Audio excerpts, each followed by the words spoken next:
Hey guys, Justin here. I'm going to try a little different type of a video here where I'm going to show a race in full, but also just do post commentary on it instead of live commentary. So this is recorded after the fact because usually when I'm racing I'm pretty locked in and I can't really trust myself to give too insightful commentary, especially on a given subject that I want to talk about. So let's get right into it. So the topic I want to cover today is what I do when I'm struggling at a particular track in order to try to improve. This week at Chicago ARCA, I had a bit of a late start. I didn't start racing till Friday, but even when I started, I noticed immediately that I just didn't really have the tire saving down. And to add insult to injury, like you see here, my qualifying has been very inconsistent. I almost spun out on my hot lap and almost caused me to wreck, and because of that, I'm starting all the way back in 11th. But the reason that I know that I'm struggling with tire saving is because I'm racing against guys like Derek Justice a lot. And we've been hanging out in the Arca Farm Discord server and using the bot that we have that shows average race lap times for the given week. In this bot, I can see over the course of the race, at best, I'm about 3 seconds off of what Derek and a couple other guys can do, and at worst, I'm up to 5 or 6 seconds off. Now, the first thing I do when I know that I have something fundamentally wrong with how I'm approaching a track is I just watch how the better guys do it. And luckily for everybody, the best resource available is Derek Justice's Twitch channel himself. I cannot highly recommend his channel enough. Every time I feel like I'm struggling with a certain track, I just watch his VODs, or if he's live, I'll watch him live, and I can see exactly what he's doing. He has his inputs all on the screen, and his lines are easy to follow, and gives you a really good baseline on what to start thinking about when you're going into a corner and how to save tires and how to approach a race. A little trick I like to do to really diagnose what's wrong with my approach is I like to take a replay of one of my laps and put it on the same screen or side by side on different screens with a lap that Derek Justice does on his VOD. And then I play them at the same time, and you can really clearly see if you're entering a corner too early, if you're getting on the brakes too late, or if you're letting off too early, something like that. It's very easy to tell timings and how your timing is different than his if you're able to set up those videos and play them at the same time side by side. The two big things I learned from watching Derek as a resource was, number one, let off the gas way earlier than you think you need to, because what you are doing is minimizing the load that you place on the right front specifically, and you're still going to carry a good amount of speed through the corner and probably even get a better launch because of it. So you might lose a little bit on the short term, but long term you're saving a lot of tires, and people probably won't be able to take advantage of you saving tires to pass you in the short run.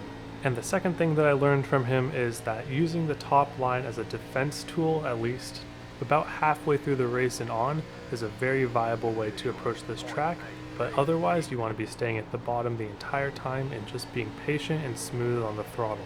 But being quick over the course of a long run like ARCA forces you to do also really relies on a correct mentality, and that is something that I've also been struggling with this week and trying to make better. At a course like Chicagoland this week, where everything is loose for the entire run, tire wear becomes a little less consequential, and tire heat becomes the bigger factor of how your car is handling. This means that you have to have discipline for every single corner not to mash the gas too quickly or do something that will slip your right rear tire and cause it to heat up to temperatures that you weren't expecting for the next corner. Because I started the week off the pace, this caused my mentality to want me to overdrive the car to try to compensate for this, and it was really bad for my average lap time, and it cost me positions in a couple races just because I was too greedy trying to get close to the wall, too greedy with trying to throttle up too early, and it just all led to either my car getting loose and really heating up my tires, or just hitting the wall for little to no reason and costing myself damage and positions. It's super easy to see that relative in the green and think super short term, like, okay, I see the relative is in the green, I can gain 1/10 this lap if I push this hard. But what's really hard to think about over the course of the run is, well, if I approach this in a certain way, then I will be hurting my tires so that I'm actually losing multiple tenths over the course of the run because of how much I'm heating up my tires to get that little extra time. So even after improving my line and getting a feel for the racetrack, it really is still a battle with my own mind to not go over that line, to not get greedy and mess up the rest of my race because I'm chasing short-term gains. And I think this race that I'm showing here is a good culmination of me starting to rein in that mentality while also being able to execute my ideas to a fairly high level.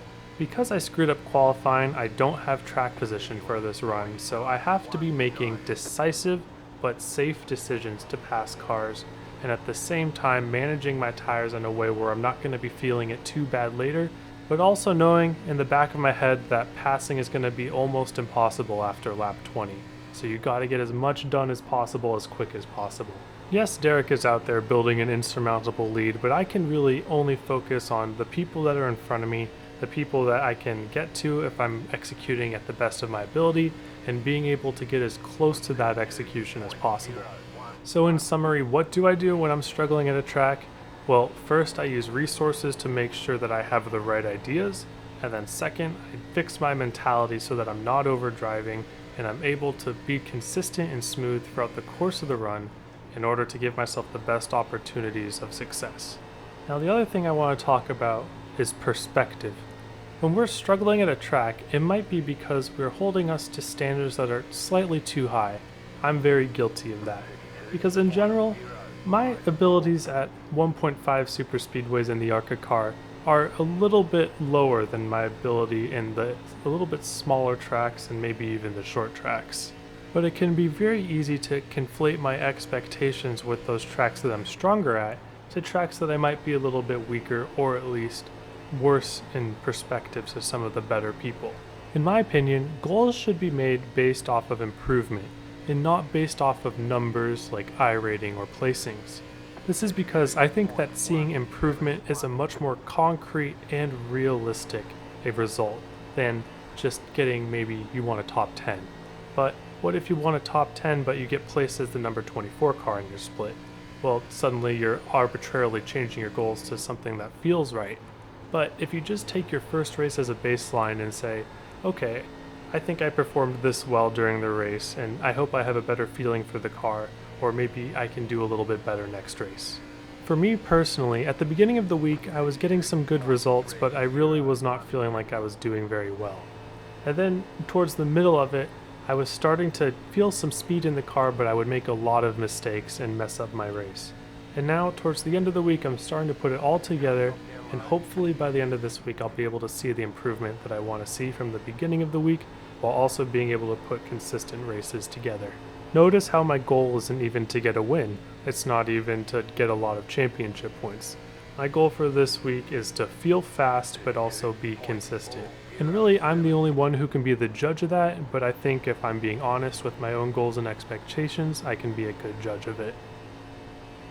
Now that a lot of the action is over and that the race has settled down a little bit, I'm going to skip ahead to a couple of the more interesting things that happened, because most of this race was mostly just single file, but I also want to point out a couple of things that may help you out with this track or other tracks like this. First off, yes, I did use up a ton of tire in this first little stretch here, but that was because track position is more important than tires here, in my opinion. When I started 11th, I really think I had a better finishing opportunity by going as hard as I could while the good was still on the tires than if I just full saved and tried to make it up all at the end. 35 laps at Chicago isn't quite long enough to really get full use from full saving your tires at the beginning. So we see that second place is starting to fall back to us. It seems like he's starting to heat up his tires and overdriving just a little too much.